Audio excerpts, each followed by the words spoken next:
I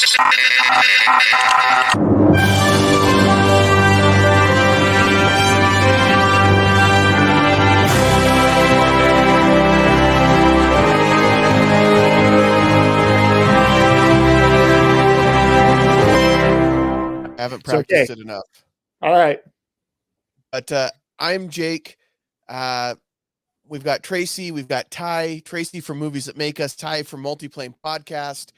We are excited to be talking about spooky season movies. My favorite. We're so excited. So is this like an E.T. Shining mashup? Shining. Yep. Yeah. Exactly.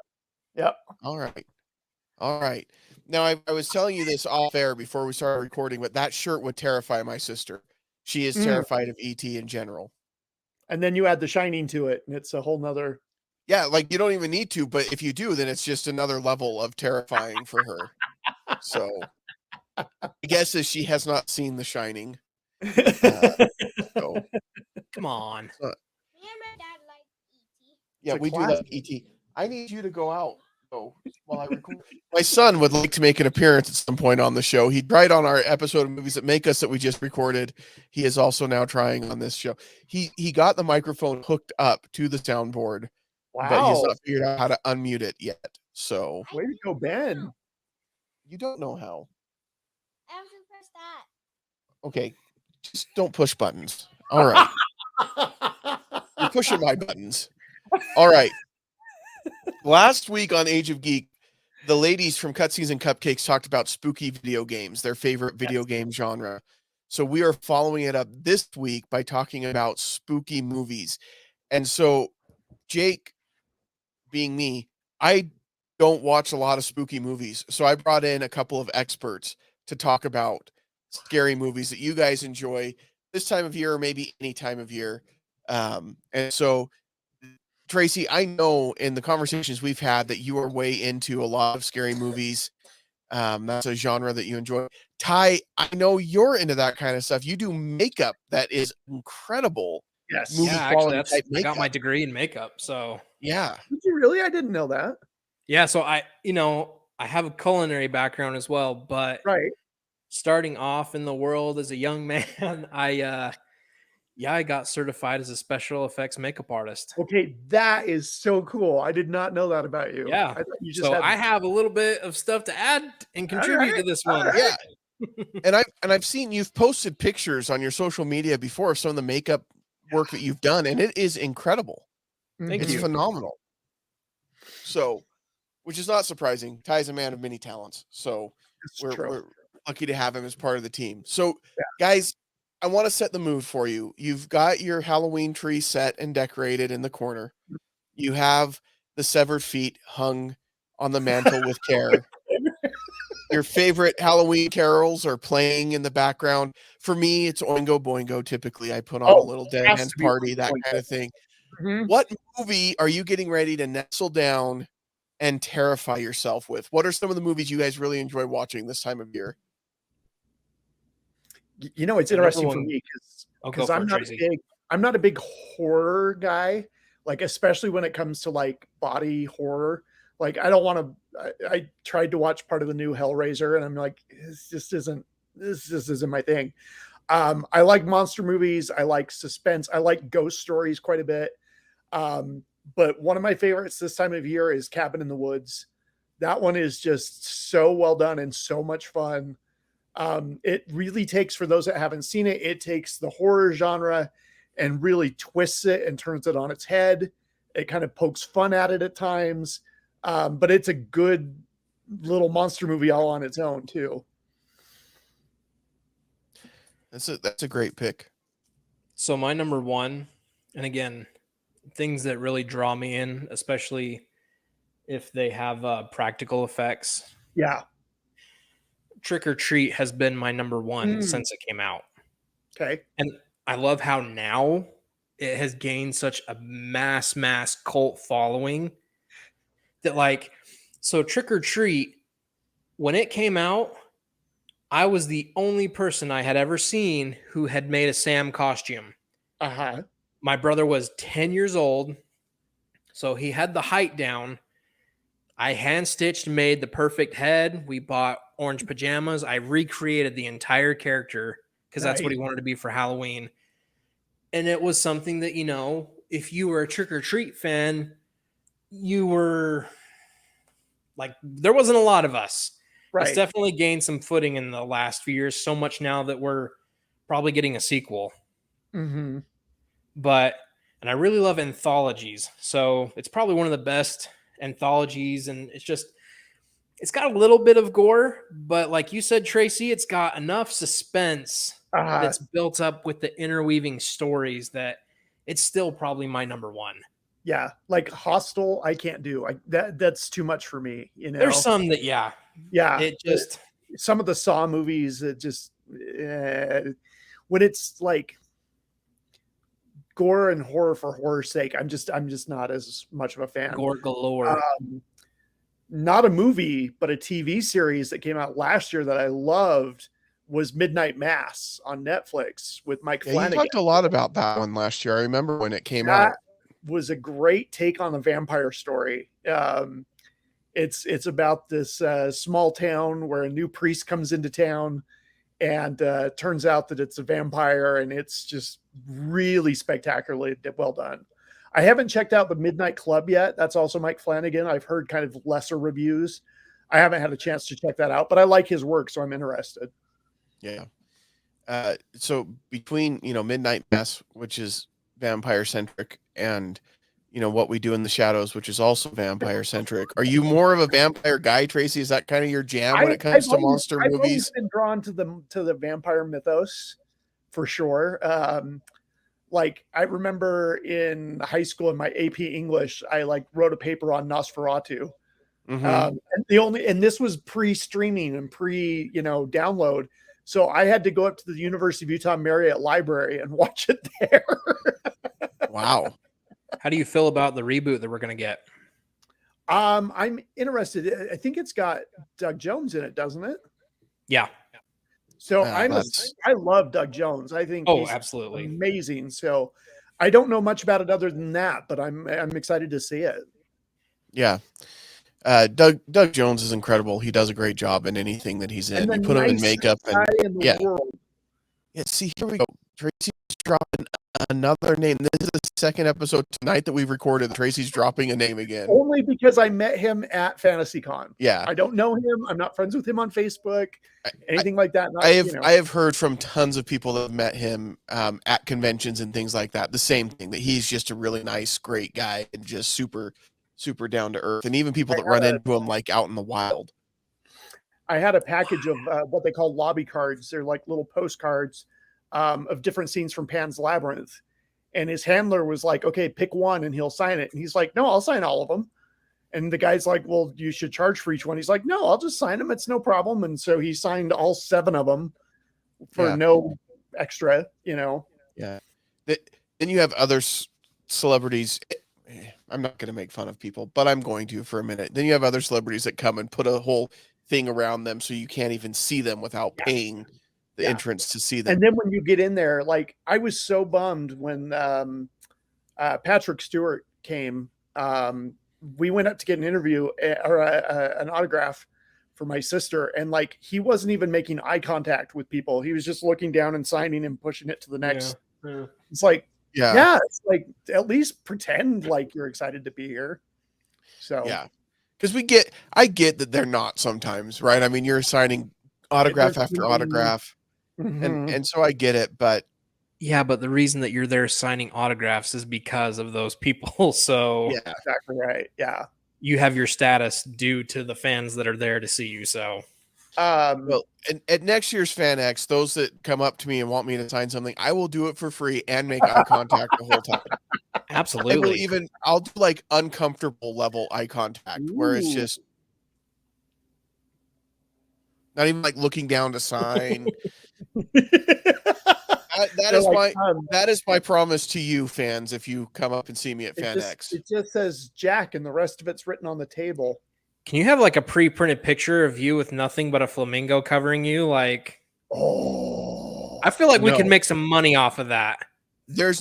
I don't think there's a photographer that we could pay enough money to that would take that picture. I have Lightroom. We can do it. No kink I'll shame. reach out to Larry Curtis, see if he's down with that.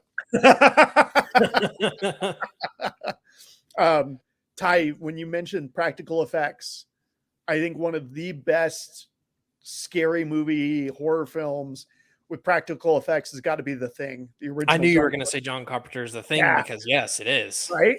Yeah. It's so nightmares. It holds up so well. It's still freaky as all get out. And that's one that seemed like in recent years it's made a huge kind of comeback. People have talked a lot about that one. Yeah, they made a prequel, which isn't bad. I can't remember her name. I think it's Mary Elizabeth Winstead. Anyway, it's not a bad prequel, but the original Kurt Russell is just great. And the thing that makes it so cool, Jake, is you have this alien creature who's crashed into the ice, and this expedition has found it and dug it up. And of course, they bring it inside the base because that's what you do. And it busts out, but it's able to like take DNA and recreate itself to be whatever it comes in contact with. So it would look exactly like Jake and would kill the real Jake and then mimic his body. And so you have this real paranoia with nobody knowing who you can trust, even down to the end of the movie. You're like, it's a very clear way of seeing where Among Us pulled their idea from. Yeah. I mean, I don't want to alarm anyone, but who's to say that didn't already actually happen? You could be Alien Jake and we would never know. You would never know. Well, no. We do know. You take some blood and then you take a soldering iron and get it really hot and put it in the blood. And if it reacts, then you have an alien. If it does just kind of hisses, then you're human. Yeah. So we're going to need a sample of your blood, Jake. Like I'm going to give that up willingly. I'll just bring a blowtorch. Well, yeah. The thing about a blowtorch that's super effective is alien or not, at least it's taken care of. This is Light true. the person on fire and just, alien or not, your bases are covered. Speaking of aliens, speaking of flamethrowers, alien and aliens. We were going to go here next. I'm nothing if not predictable. Come on. Well, I knew there's no way that we're going to talk about scary movies with Tracy without talking about Alien and Aliens and the whole series, because I know it's one of your favorites. You've mentioned that multiple times. Yeah. And the thing that's so cool is like they're so different from each other, and they're only really the two good Alien films. After that, Alien 3 is okay, and then they digress. Oh, big time. But the thing that's so cool with the first one, Jake, it's basically it's like a haunted house. It's this one alien inside this spaceship. There is no way for these people to leave. They are stuck in here with this thing, and it's find it and get rid of it, or we're all going to die. Jake, have you never seen Alien? I have not ever seen. Okay, Ty, you need to know this about me. There are very few scary movies that I've seen. My scary movie tolerance level is very, very low. I think you did handle. I have handled the first two Aliens. I have a very interesting, neat movie theater in town that you can rent out, balcony style, like old fashioned. You can rent it out. We're gonna have to get you over here and do like. Hold on, what theater is this? This sounds cool. So, do you guys know what Strap Tank is? I've heard of it. So there's one at the point of the mountain, which is the secondary one, but the main one is here in Springville. And the guys built an entire industrial site with different shops and stuff. And there's a smaller movie theater in there that you can rent to do screenings and different things. Very Art Deco. Okay, we need to talk about this. I want to do some different showings there, but this is not part of this episode, but offline, Ty, we need to talk about this because Tracy for sure has talked about wanting to do some more screenings. We did Sharknado, and we would like to do some more awful movies for great causes. Yeah. So let's talk after this. Hey, there's movies and there's alcohol there, so I think you're a win-win. Well, Jake gets 50%.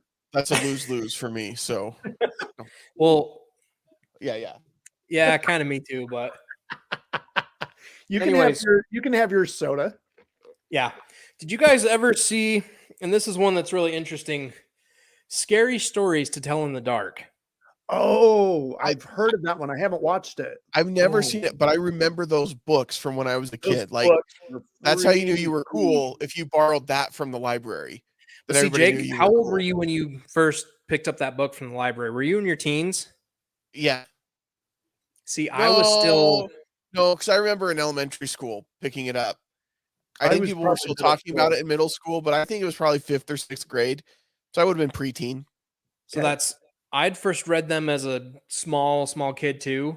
And so when they announced they were making a film based on it, I'm like, no way. This stuff made me piss my pants as a kid reading it. Like, didn't Guillermo del Toro produce it? Yes, and it's just so well made. And of course, they couldn't involve every story from the 3 different, but they nailed in the first part of the movie. They nailed one of my first favorite stories was Howard the Scarecrow, and he's even I remember seeing the ads. Yeah, the main ad and poster, and on the front of the film itself if you buy it. But Scary Stories to Tell in the Dark, Trick or Treat was my number 1. Mm-hmm. Scary Stories, another anthology kind of.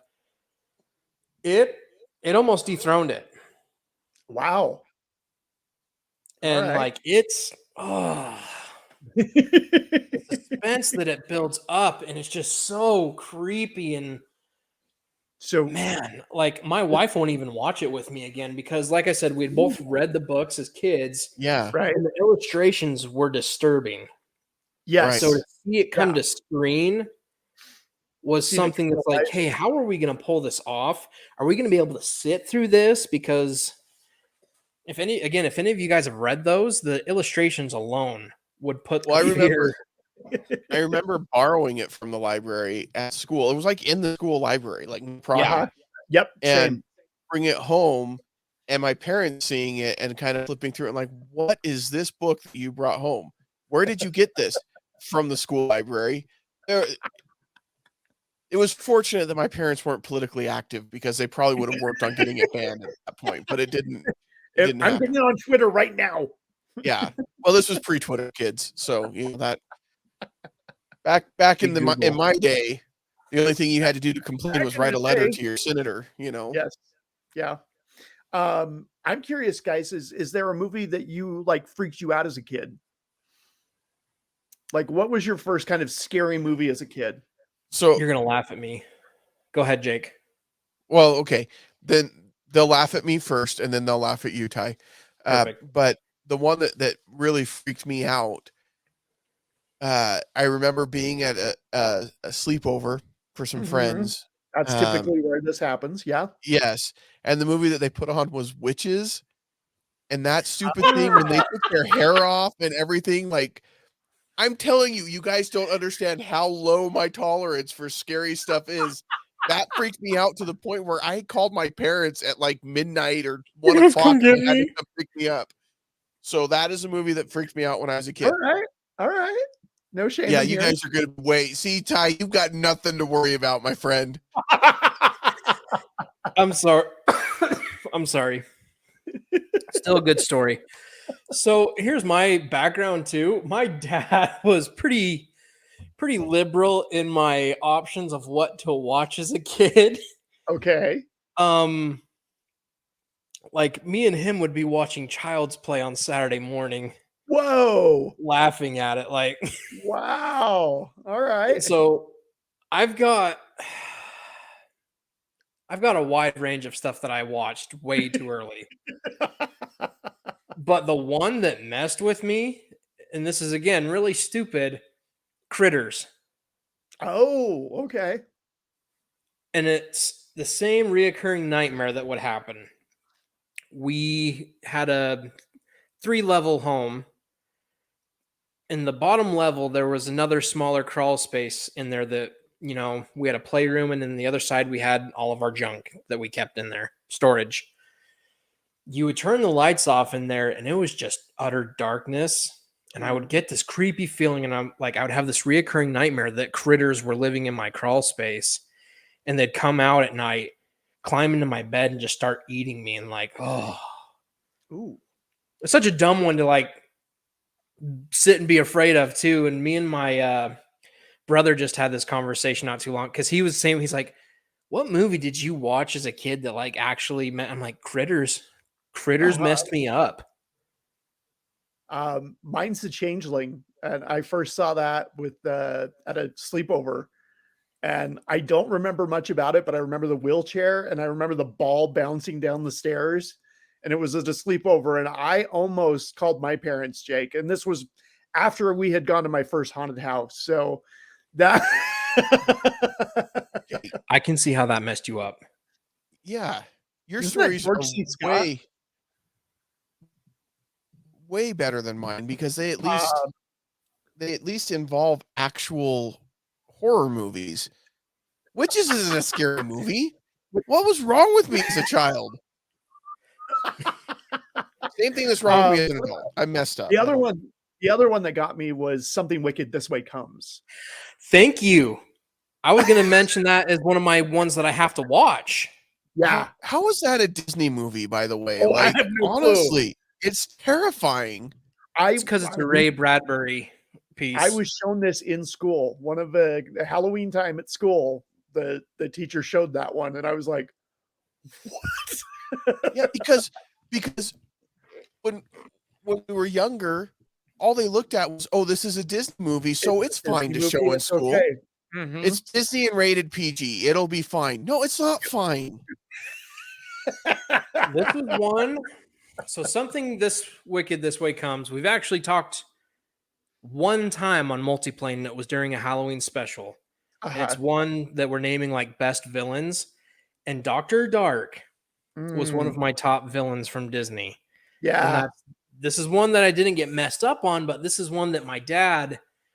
See, I have a very awesome history of my dad introducing me to really good pieces of... Well, sorry, in my opinion, memorable pieces of film. Okay. And this is one that Disney made that I'm like, how did this come from the Mickey Mouse organization? Right.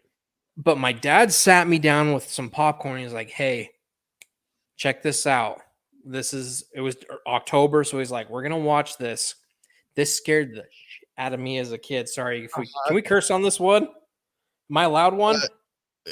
So one, PG-13? we'll give you one on Okay, this one. well, it scared the crap. PG-13. Like, it scared the crap out of me as a kid. And so we sat down and watched it, and I was like, that is an interesting... Like, I want them to do a reboot of it since Disney's on, the reboot rampage here. I think if we did Something Wicked This Way Comes. Is it on Disney Plus? Well, I think that might be one of the few that isn't No, on it's Disney not. Plus. I didn't think so. Okay. I'll have to see if I can hunt it down. It's been a while since I've seen it, but that one was really good. And I don't want Disney Channel original version of it. I want... Yeah. Absolutely. Which I'm beginning... Sometimes I worry that Disney Plus, like, original is kind of replacing Disney Channel original. It's a little bit higher quality. Some of the movies are not. You haven't seen Hocus Pocus 2? I have not seen Hocus Pocus 2. That is true. That's probably not highest list of recommendations. No. One that freaked me out when I was a teenager was Arachnophobia. Yeah, that freaked everybody out. It's spiders. No, my biggest fear, man, is spiders. Eight-legged freaks. Yes. And it was the reboot one, the newest one. When I was a little kid. We were at a sleepover. We're watching it. My friends know I hate, I can't even express how bad I hate spiders. Next thing I know, someone's chucking a popcorn hand at me, and I lost my mind. Except I didn't have to call my parents because I lived 6 houses down. I just left. Yeah, I remember seeing that I remember seeing that with a friend in the theater. My mom dropped me off at Sandy Movies 9, and we watched that, and we came out in the daylight, and I was like so freaked out, and I'm like, it's the middle of the day, and I'm like looking around, And I was afraid like spiders to start crawling out of the bathtub drain. I mean, yeah. Yeah, you know why it's a freaky movie? Because spiders are not pretend. They are real. Yeah. And big it's not a spiders pretend are not creature. pretend. They're real. I don't like scary movies that are based on real things. Yeah, those were real spiders. This was pre-CGI. No, but I'm saying big spiders exist too. Like if you ever watch a top 20 biggest insect list in Oz, those things exist. There's a reason why I don't live in Australia. Australians watched Arachnophobia and they were like, that's just Tuesday, mate. Like, that's no problem. I do want to shout out to Sandy Movie Sign. That was the first movie theater that I worked in. I loved that place. Oh, I didn't know you worked there. Yeah. I knew you worked at the theater. I didn't know it was that one. Yeah, it was that one. Yeah. So I remember before Sandy Movies 9, there was the Sandy Starship. And that was the ricketiest, oldest, most rundown theater, but it was great. I love old theaters. Like when I say old, I don't mean old. I mean like 70s to 80s old. Right. Pre Cineplex where you're sitting in like the pre-megaplex type. Yeah. Don't get me wrong. I love a stadium seating theater. I love the Dolby surround sound, all of that. But there's just something cool about the sticky floors. You're crammed into these seats that are tiny. Like there's just so much nostalgia there for me. It was one of the few places that was really well air conditioned in the summertime. So you spent all summer in the movie theater. So like the movie theater in The Last Action Hero. Ooh, that's a deep cut. So, but at Sandy Movie Sign, that was one of my other scary movie experiences. I think it was Scream 2, maybe Scream 3 that came out while I was there, and I got to watch it. And when I worked at the theater, we had actual films, and we had to it would come in multiple reels, and you'd have to put the reels together on a platter, and that's what made up the movie. So, like a regular movie was like 6 reels long, and you'd splice them together, and then before you could start showing them on a Friday, you had to, by Thursday night, you had to run it through the projector after everybody had left and make sure that none of the reels were on backwards or upside down or out of order before you started showing it to people, because otherwise they'd come in on Friday night, big new release, and it was like out of order or upside down, and it was just a mess. And so we had to screen all of them. And so if it was a big release like Scream was, then we would, like a bunch of us would stay after and watch it. But a movie theater can be a very scary place after you watch a movie like Scream, when it's empty, it's dark, and you've just had a giant soda and have to pee, and there's nobody else in the bathroom. That is a bad combination. It was terrifying for me. If you could do one of the Scream films, you could do Aliens. I'm just saying. Yeah, I have a very low tolerance for scary movies, and I don't do well with peer pressure. I give in very easily. So, other things that you should know about. Jake, you'll be cool. Yeah, exactly. So now I'm gonna go watch Alien because you guys told me I was gonna be cool. I want to be one of the cool kids. That'll up your status. I just didn't get offered a lot of drugs in high school. That was my my saving. You want one that's going to be bone chilling, that has it's a good mesh of practical and CGI, that like it's the way it's supposed to be used. Crimson Peak. Oh yes, absolutely. And I think it's so sad because I think it didn't do as well at the box office because everybody expected it to be like a horror film, and it was a gothic romance. It still works as a spooky movie for me. Oh, absolutely. Jake, it's another Guillermo del Toro film. Okay, there's 2 things that Tracy loves when it comes to scary horror type movies: Alien and Aliens, and then anything Guillermo del Toro. Yeah. That one's got listen, Val's got Steven. Val's got Steven. Tracy's got Guillermo. I've got Tom, as in Cruz. And then Val's on first name terms with Steven Spielberg. Yep. Her good friend Steve. They're best friends. Best one that's got a little bit, and Tracy, if you've seen this one, I'm curious to know because you're not big on gore, but I think it just also is visually stunning to me. Like I love the way it's shot. Tim Burton's Sleepy Hollow. Yeah, that one's actually pretty good. Okay, I've seen this one. Mm-hmm. Yeah? I like it. Because it's a Tim Burton film. It's Tim Burton. So I've got Tom and Tim. Tim and Tom. Burton. Yeah. Yeah. Tim, Tom. They get together with Danny, I'd be happy. Tim, Tom, Danny. That's my dream team. Dream team right there. Because we'll watch the Headless Horseman, the Disney one, but then the animated one. I'm like, yeah, but then after that, I'm always like, oh, you know what? We need to watch that one's fairly creepy too. The animated version, that's pretty creepy.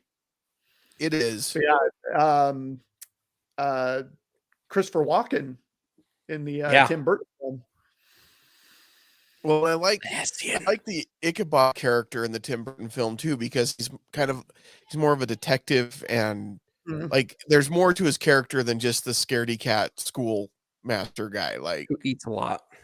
Yeah. Jake, I want to hear a few more from you, since you say you're not a big scary movie person. What's just something that's slightly spooky that draws you? So I like, so I'm not anti like monsters or things like that. So my jams typically around this time of year are going to be like Ghostbusters is one that I'll put on every year around this time. I love Ghostbusters. We are big fans of The Corpse Bride. That happened to come out while my wife and I were dating, and we held hands for the first time. So it has bigger meaning for us. We were just barely starting out. This wasn't like months and months of dating. But a small kid watching that in movie theater. I forget how young Ty is. I know. This is good for you, Tracy, because Ty comes on and he makes me feel old. And so now I know how you feel when I make the old man jokes. So, and then there's some really good kind of family centric ones that we watch each year. My favorite is probably Monster House, which I just think is so well done. The animation is really good. I love the story in it. I love the little fat kid because that was me as a kid. And anyway, there's a lot that I really like about Monster House. And then anything Tim Burton, I feel like you can watch at Halloween time and it works really well. Tim Burton's a year-round name at my house. Well, sure. But like, if you want to get in that Halloween mood, like putting on, it's a lifestyle, Jake. What's that? It's a lifestyle. Not once a year. It's a lifestyle. All right. Ty may give me a run for my money. He may be. Tom may be his, or Tim may be his, and I'm just let you two battle it out here. Yeah. Have you guys seen my yard yet? No. I don't even know where you live, Ty. I typically post, I think I've posted it on Multiplane. Like, my house is a living, I don't remember, breathing embodiment of The Nightmare Before Christmas. Oh, okay. Cool. So I struggle with The Nightmare Before Christmas. I don't struggle with it. I love that movie. It's fantastic. Mm-hmm. But I struggle with it. Is it a Halloween movie or a Christmas movie? Both. When do you start watching it? Okay. Ben. It's like at Disneyland. It comes up in October and goes all the way through the holidays. What did Ben have to say? That it's both. He's yelling at me that it's both. I have begged him to go out of here so he's not scared by critters and thinking that they're going to come eat him in the night. But no, he will not leave. He's all in. He's all in. Yeah, he's going to be all in my bed later, and that's going to keep us all awake.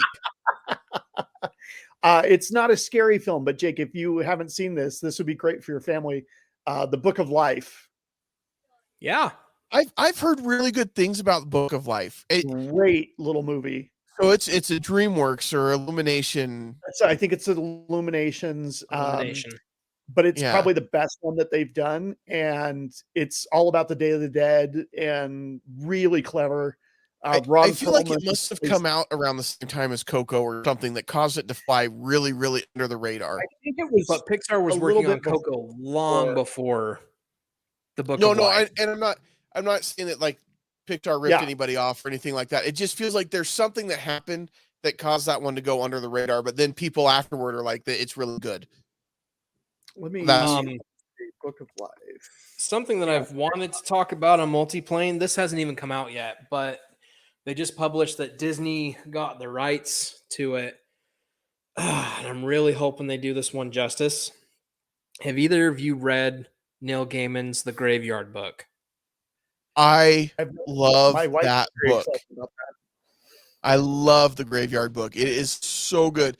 And if they can get that done right, Ty, it's going to be an amazing film. I'm really, really hoping, and this is very wishful thinking, I'm really hoping they call Tim on this one. Yeah.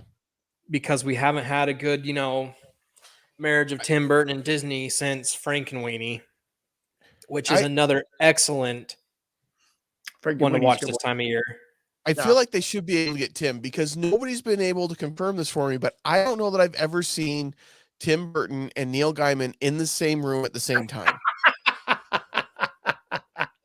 I'm not trying to start a conspiracy, but my hopes, I'm not saying it either. My hopes were that Laika Studios, the ones that brought you Coraline, and Paranorman and all these other great stop motion movies, I was really hoping they would obtain the rights to it. But since Disney has it, I'm like, okay, I don't want this to be live action. Yeah. I feel that all the elements, the characters, everything that has to do with the Graveyard Book would be told in a really good, I think stop motion is probably my preferred medium for this. Yeah. And if you can get Tim Burton involved and get something like Nightmare Before Christmas, like The Corpse Bride in that vein, I think it could really do the story justice. I don't want to see Pixar to animate it because I just don't feel like that's going to be the same Pixar aesthetic better not you need. it. Yeah. And I love Pixar, Tracy. I love Pixar. Oh yeah, I'm right there with you. Yeah. But I just don't feel like it'd be the right aesthetic. No, totally. But by the way, Book of Life was 2014. Coco was 2017. Okay, something happened that buried Book of Life, and I don't know. Kind of buried it, and it didn't get the love that it deserved. But that's a really good one. Yeah, like I said, I feel if they do the Graveyard Book, it'll become an instant seasonal classic for this time of year. Yeah. Yep. I agree. I would love to see them do it well. So Jake, if you ever, take, because you do an episode, or do you do a show where you guys talk about books? We do. So every once in a while, once a month, Blake Lisman and I get on here and we have Blake and Jake hot book takes. I love that title. I love that this year we might have, this month, if you haven't done one, I think the Graveyard Book. All right.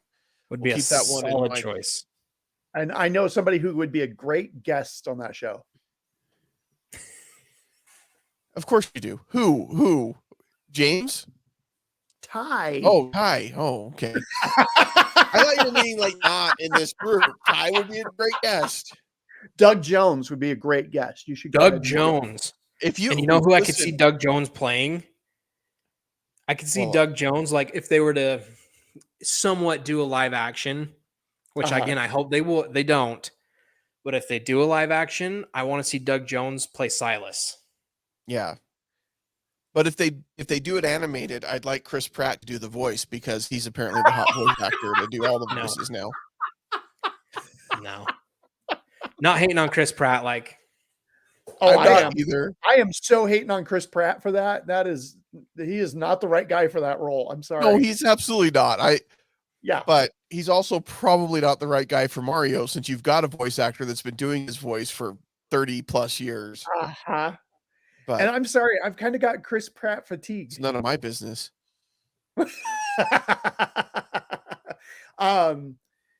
Ty, I had the opportunity when Dr. Sleep came out. They actually had a special screening where they did The Shining and then went straight into Dr. Sleep. And that was a very cool. That was the first time that I saw Dr. Sleep was immediately after seeing The Shining. And I'm like, The Shining on the big screen followed by Dr. Sleep. I'm in because I really liked the Dr. Sleep book. I thought it was really underrated and good. Speaking of The Shining, I know of Dr. Sleep, and I know it's the continuation of that kid from The Shining, but man, it's been so long since I've seen The Shining too. One that I will never watch again, the original Exorcist.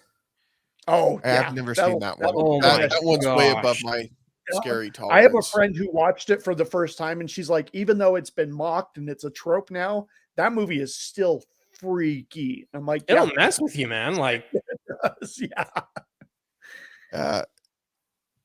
Speaking of The Shining, though, Tracy, have you seen the new Cars Tales from the Road or whatever it's called? Yes. That's on Cars my on list. the Road. Thank you. Ben is here to correct me on that one. There is an episode where they stay in a haunted hotel and they pull a lot of stuff from The Shining, like the carpet. They have like the twins. They have something the dancing written ballroom. like all. There's been a lot of really like in each of the Toy Story movies. There's references to The Shining because one of the directors loved it. Yeah, same thing. And I saw an ad today, and I'm so bummed I can't really make this happen. But like the second week of November, Mike Flanagan and his wife, who stars in all of his pieces, are holding a special 2-night event at the hotel that they filmed The Shining in. And they'll be like, I was going to ask you, have you ever been to the hotel, Tracy? I have not. The Stanley Hotel, right? He stays there every summer. It's romantic. I've never been. I'd love to. Have you guys ever done that? Done like the haunted tours of a city or like stayed at a haunted hotel, things like that? So the one that I've seen, and actually I jumped in, not actually being a part of the tour, but we found them and we kind of just inserted ourselves into the group. We did a really cool one in San Diego. If you're ever in Old Town, I believe it's called San Diego. San Diego. Sorry, couldn't resist. Thanks, Ron Burgundy. Old Town would be a cool tour. But basically, there's a really neat old cemetery from, way back in the day. All the tombstones are excellent. But they go around and they give you a ghost tour of the different sites in Old Town. And I'm like, oh, man. So we jumped in, got some of the cool stuff from the graveyard, some of the other city sites while we were just there going to dinner. And it's definitely one that's worth a go. I did one in Key West, which was my first ghost tour. And that was a lot of fun because there was all sorts of talk of pirates and swashbuckling. And at one point, Key West was the murder capital of the world. So she had a lot of really good stories. I did a ghost tour in New Orleans, which was a lot of fun. Oh, that one would be cool. That one was fun. And then I did a lesser one in Seattle. I think it kind of comes down to the storyteller, and the Key West and the New Orleans storytellers were top notch. How did you ever watch The Skeleton Key? I don't think so. That's an old one it's not gory, it's more suspense. It's basically it takes place on an old plantation house. Oh. And did they remake stuff going on? What's that? Did they do a recent remake? That sounds really familiar. Oh, the one I'm talking about, I think, came out in like 2003. I want to say I was a teenager when I watched it. Yeah. But anyways, spoiler alert, the big plot twist is at the end is that there were two kids. It was either one or two kids that were into voodoo, like old time voodoo, and they'd swap places with their white counterpart, like the kids that they took care of. Oh, wow. And it's just a big old, it's almost like an M. Night Shyamalan style brain twist, but the Skeleton Key. Yeah. Yeah, Get Out was same kind of idea. Yeah. Yeah. M. Night Shyamalan is interesting. You brought his name into this. I know he's one of Tracy's all-time favorite directors. He loves everything he's ever done. Del Toro. Yeah. But like I remember Sixth Sense coming out. That was probably before you were born, Ty. But I remember how big a deal that was. Like it was still a good movie. Like, It is a great movie. 99. But everybody's like, you need to go see it because you'll never get the twist at the end and everything. I remember everybody talking about that. And that was one that I remember watching at home once it came out on DVD. Like we had one of the first Netflix accounts where all you got were DVDs. There was no streaming at that point. So we got it through that. But yeah, that was a fascinating movie to me. And I feel like the rest of his movies, because it became kind of the thing to like figure out what the twist was going to be. Yeah. He was kind of a one-trick pony that it was like, none of them ever clicked as well. You didn't get the same lightning in a bottle that you got with Sixth Sense. Right. That was the right movie at the right time for sure. Yeah. Yeah. And it still is a great movie and it still holds up. I think for me, I watched it a couple of times after I watched it the first time, and it's like, okay, you can see the clues that lead up to the twist, and that's interesting and that's fun, but I don't know that I get the same enjoyment after I've seen it one time. Because once you get that reveal, I know I've talked to some people that figured out the first time they were watching it. I was not one of those people. So for me, it was just, I know, Tracy, but it's like Fight Club. We don't talk about Fight Club. That's the first rule. It's the first rule. Oh, Skeleton Key came out in 2005. Okay. I will check that out. I don't think I ever saw that one. It sounds interesting. So you mentioned Get Out, Tracy, and I feel like that's kind of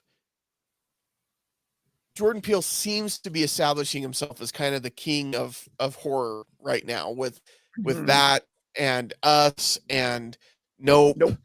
It seems like he's really kind of coming into his own. I mean, what do you think? Is he kind of the it guy right now? It's interesting. I think so, but I also, the thing that's so good about him and what he does, there's so much meaning in his movies. Like Us, Get Out is still my favorite out of the three. Us is probably my third favorite. It's really quite interesting. But there's like so much subtext to that movie. Like it's all about race relations, stuff like that. Nope is kind of just a straight up monster movie without giving too much away. It's kind of an alien monster movie. Ty, did you see Nope? No, I did not. It's a lot of fun. It's really good. But I think he's a better filmmaker than to be trapped in one genre. So I'm interested to see him do something else. And Nope is not quite the horror film, but like Get Out is more about like, it's all about race. It's all about, the experience of being a black man in white America. And I did not see that movie going the way that it did, especially at the end when the cop shows up. I was like, and I love that he subverted that, because we know, the cop shows up and you're expecting one thing and then you get something completely different. Yeah. But he's up there. I really like Ari Aster. He did Hereditary and Midsommar. That's your favorite, Midsommar. Yeah. Tracy and I are going to go see Midsommar. He's going to sit me down. We're going to watch that together. I went and saw it with two of my friends, and I have one friend that loved it and one friend that absolutely hated it because it freaked him out so bad. So at Fan X, there was somebody dressed up in a bear suit from Midsommar, and I know nothing about this movie except that whatever that scene is terrifying, horrible, awful. Yeah. That's like, I don't know what makes it terrifying, horrible, and awful, but I just know like that much I know, right? Did you see the girl in the big flower dress that was with him? Yes. Mm-hmm. Yes. Yeah. That also is terrifying and awful. Yes. So my son, Ben, saw the bear. And he's like, oh, Marin would love that bear, because Marin loves everything bears, because we call her Mare Bear. And I'm like, I don't want Marin going near that bear. I don't know what's going on with that bear, but we're not going near it. Do you want to know what happens with the bear? No. I mean, you can tell me later. I don't know what I want to know. I do have to say, A24 made they actually made a bear in a cage and then made a commercial about it and sold like a limited amount. The A24 marketing is genius. Yeah, they're Hereditary. They're doing a great job with it right now. Yeah. Yeah. I love the fact that they did Midsommar and they also did Marcel the Shell with shoes on. Like, come on.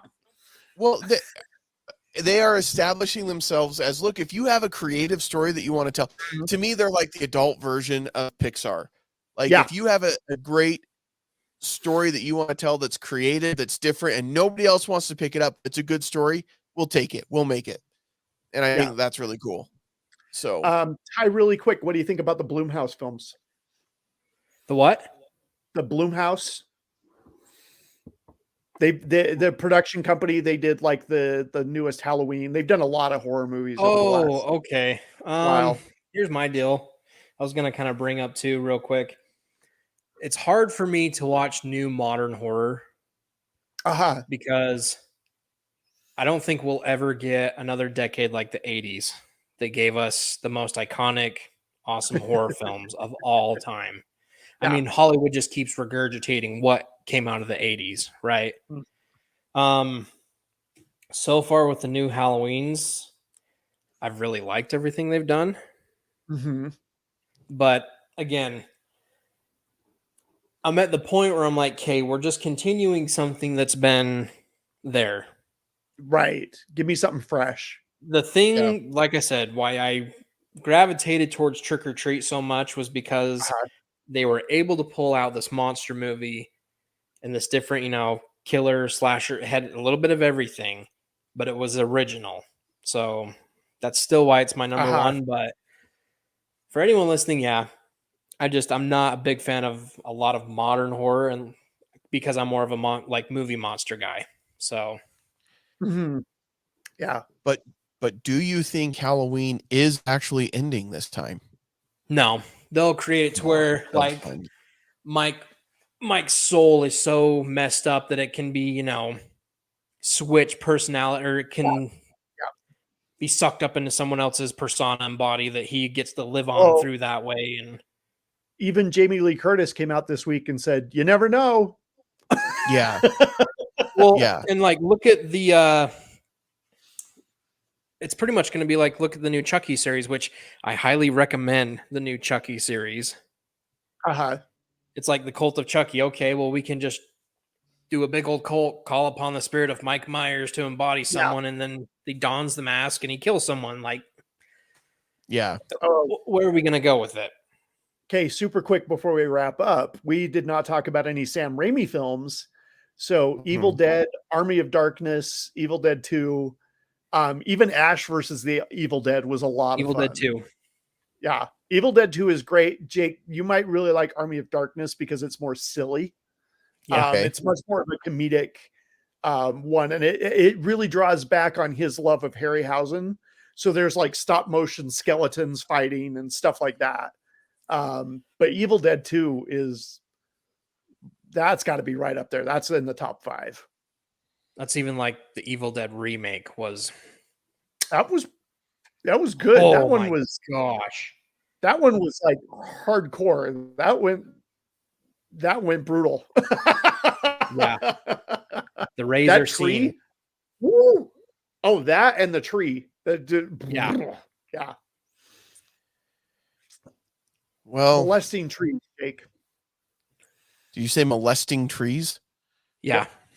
Well, on that note, that's probably a good place to stop it. On that note, we'll see you guys in the movie. Wasn't that a good alternative? Wasn't that an alternative rock band back in the early 90s? Molesting trees? Probably. I wouldn't know. I was too young. The grunge movement? The grunge movement. I don't know. There were so many different ones that and I feel like all of them had some secret meaning that I didn't know what they were. I'm still convinced Weezer is probably something naughty that I probably shouldn't repeat. But. Smashing Pumpkins. Smashing Pumpkins. That was one of my favorites. Obviously, this time of year, you always think about Smashing Pumpkins. Homer Simpson. Yes. Billy Corgan, Smashing Pumpkins. Homer Simpson smiling politely. Oh, any of the Treehouse of Horrors. That's what I was about to say, the Treehouse of Horrors. Yeah. And they're all on Disney Plus. I really liked, so in that time frame, a lot of the sitcoms, a lot of the shows always did Halloween themed stuff. Yeah. Simpsons did it probably better than anybody, and it holds up because they did these kind of fun, scary stories. But I just remember that being every sitcom that you would watch would be like, oh, it's the Halloween week of Halloween, so they'd have some kind of Halloween special. And I feel like that doesn't happen as much anymore, and especially in the binging environment that we're in now. Oh yeah. But it was one of the things that I actually really enjoyed about the first few seasons of Brooklyn Nine-Nine, because they always had the Halloween heist.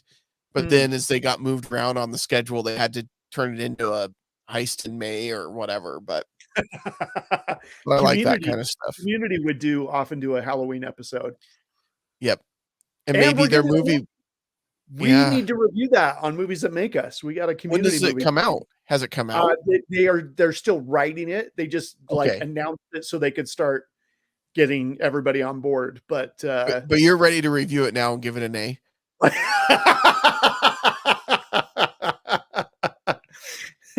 You won't last 2 seasons. 6 seasons in a movie. Yeah. Now I want Kick Puncher the movie. What Dr. Spacetime? I want that one. Yeah. Well, this day and age, it could happen because that's what they do. Is they give the fans exactly what they ask for. Exactly. If you can if you hire enough Twitter bots, then you can get whatever you want made. Unless you want the right version of Hocus Pocus too. I'm sorry, Ty. No, had they stuck to the novel that they released and just made that the script, this movie would have been much better. Did they release a novel before the movie? Yeah. Oh, I didn't know that. There's a Hocus Pocus sequel that came out a couple years ago that is excellent. Interesting. Okay. And I had said before it came out, if they just go off the book and take that as their script, and it brings back all the original characters, this would have been a really good movie. But yeah, another time I can sit and say how Hocus Pocus 2 sucks. That sounds like a really great episode for Multiplane podcast, which, by the way, you can find Ty on. If you are not familiar with Multiplane podcast, they talk about all things Disney, Marvel. And Marvel. Well, Star Wars. Anything that falls under the Disney umbrella. Marvel, right. I didn't want people to think it was just Disney movies. I know. And you have to make that, because I am one of those people, by the way, that I don't consider like Black Widow a Disney princess. I get that she's a female in a property owned by Disney. They own the Alien franchise, so the Xenomorph could be a Disney princess. Well, now that they own Fox, Klinger could be a Disney princess from MASH. So, the crossovers. It's a slippery slope, folks. When we start going down that slope, it's a slippery slope. Where do you want it to stop? That's all I'm saying. You got to draw a line somewhere. All right. On that note, see, this isn't my main show, so I can say whatever I want, and nobody's here to supervise me, so I can say things like that. You can catch Tracy and myself on Movies That Make Us. We release new episodes usually on Monday. Sometimes we miss a couple because of traveling and things like that. Life happens.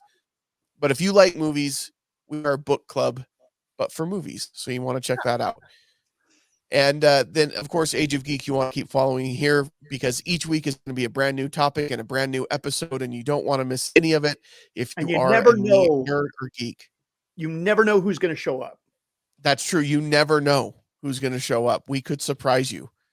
Doug Jones could be on the next episode, for all I know. Tracy knows him. We're going to give him a call. We're going to see what we can get done. We'll see what we can get done. I don't have a cool, see you later phrase on this one. Yeah.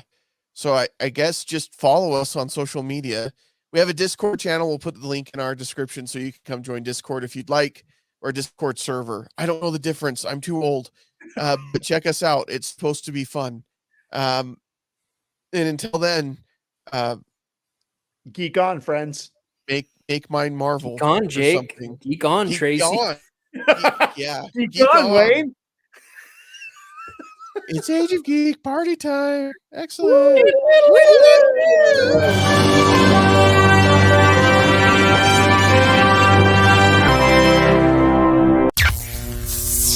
This has been an Age of Geek media production.